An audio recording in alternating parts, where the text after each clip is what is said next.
One of the most common questions we get from homeowners across Cache Valley is whether or not they actually need a permit for their remodel. The short answer is, it really just depends on what you're doing. The long answer is something that every homeowner needs to understand before they start swinging a hammer. Let's start with what always requires a permit in Utah. Anything structural. If you're touching the bones of the house, walls, beams, foundations, you need a permit, full stop. Anything with utilities. We're talking electrical, plumbing, HVAC. And that's from the fixtures in. You could swap out a light or change a faucet, but the moment you're running new wire, adding a circuit, moving a drain, running new pipe, messing with your HVAC system, you're gonna need a permit. And then anything that changes the footprint of the structure. Additions, new rooms, detached structures in your backyard, all of that requires permits and inspections. There's also a threshold a lot of homeowners don't know about. In some municipalities, if you do a significant enough scope of a single trade, let's say a large amount of drywall work, it can trigger a permit even if it wouldn't have otherwise.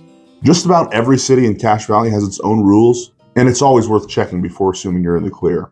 The most common mistake we see is homeowners thinking that if the work is inside the house, that nobody will ever know. And sometimes that's true, for a while, but it always catches up with people at the worst possible time.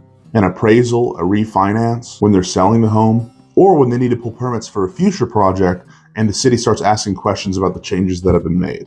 We've also seen people trying to hide structures in their backyards, a shed, a shop, an outbuilding, thinking it will go unnoticed. But sometimes a neighbor calls or somebody from the city drives by, and then you've got a much bigger problem than a permit application. If you get caught doing unpermitted work here in Utah, the best case scenario is a stop work order and a delay while you get caught up on paperwork. The worst case scenario is fines. And if you've already covered up the work, drywall over rough plumbing nobody inspected, insulation over wiring that was never signed off on, you might have to tear it out to prove that the work was done right. Bottom line is, it's never worth it. The permit exists to protect you as the homeowner, not just to slow you down. So here's how we handle permits on every project we run. We pull them, we schedule the inspections, we meet the inspector on site. We deal with the city from the first application to the final sign-off. As a homeowner working with us, you practically never have to deal with the city directly. And that's part of what you're paying for, a contractor that knows the process and handles it completely. So if you're not sure whether your project needs a permit, the answer is to ask before you start, not after. And if you're planning a remodel here in Cache Valley and you want to talk about what's required for your project, go ahead and reach out. We'll talk you through it honestly.